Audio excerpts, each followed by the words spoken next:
want to talk now about Donald Trump's recent interview with Fox News host Mark Levin about his new book, Letters to Trump, about different famous people writing letters to Trump over the years. And we'll take a look at a few moments from it, but stick around for what took place at the end of the interview, because it made me cringe so aggressively.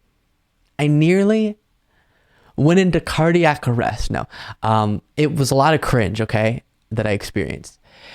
So that'll be the third clip, I should say, that we'll look at. First is Trump getting asked about letters he's received from authoritarian leaders and kind of his relationship with authoritarian leaders. Let me ask you a question about that. You have really fascinating letters in here from Putin, from Xi, from Un in North Korea, and I can go on and on. And what I noticed, there's a common thread.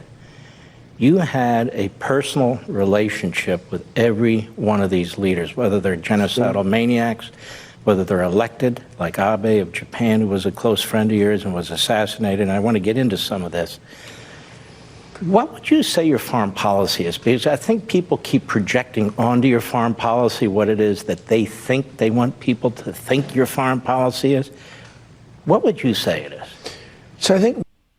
What's foreign policy, Trump says? More than anything else, and it was a very personal relationship, and you know, it was sort of a weird situation. The tougher they were, the better I got along with them, and that's probably a good thing, because it was the tough ones that had the big, powerful countries, the ones that can do destruction.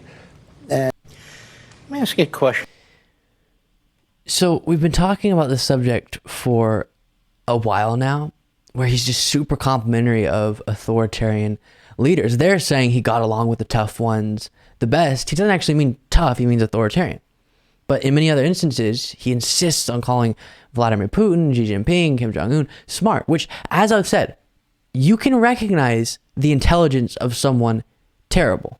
But Trump takes it to another level. Every time these leaders are brought up, he insists on compliments such as smart to describe them. And I've speculated multiple times that the reason for this is he wishes he could have that type of authoritarian control that these leaders have. And so the fact that they've been able to acquire it to him appears smart.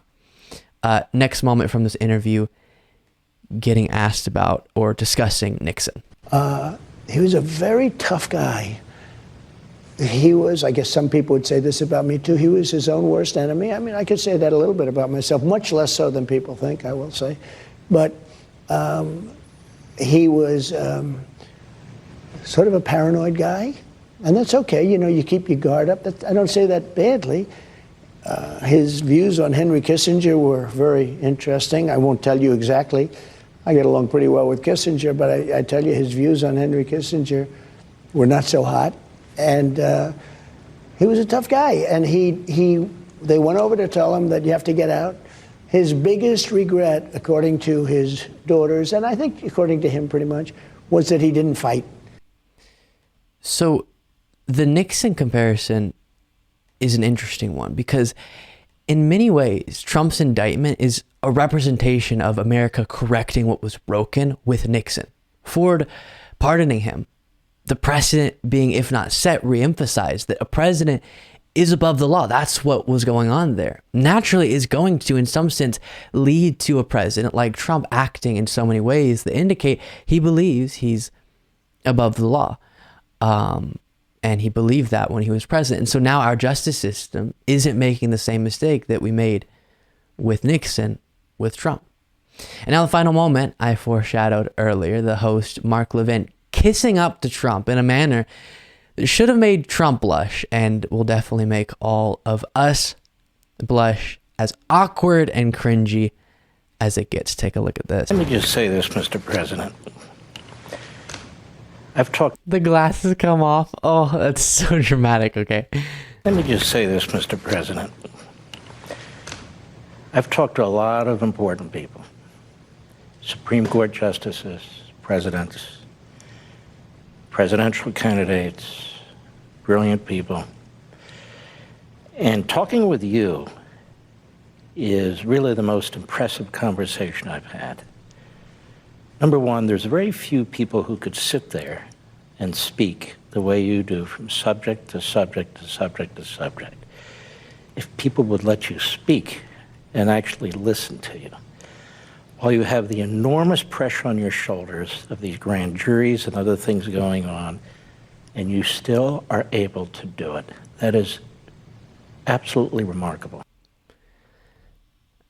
You know, Mr. President, I'm sitting here across from you, and if you would let me, I'd just give you the juiciest smooch on your forehead.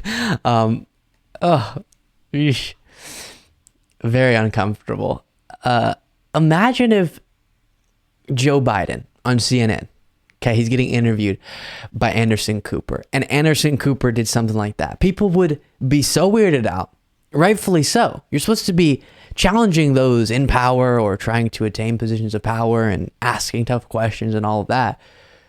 But no, it's just the norm with Trump on networks like Fox News. Really strange.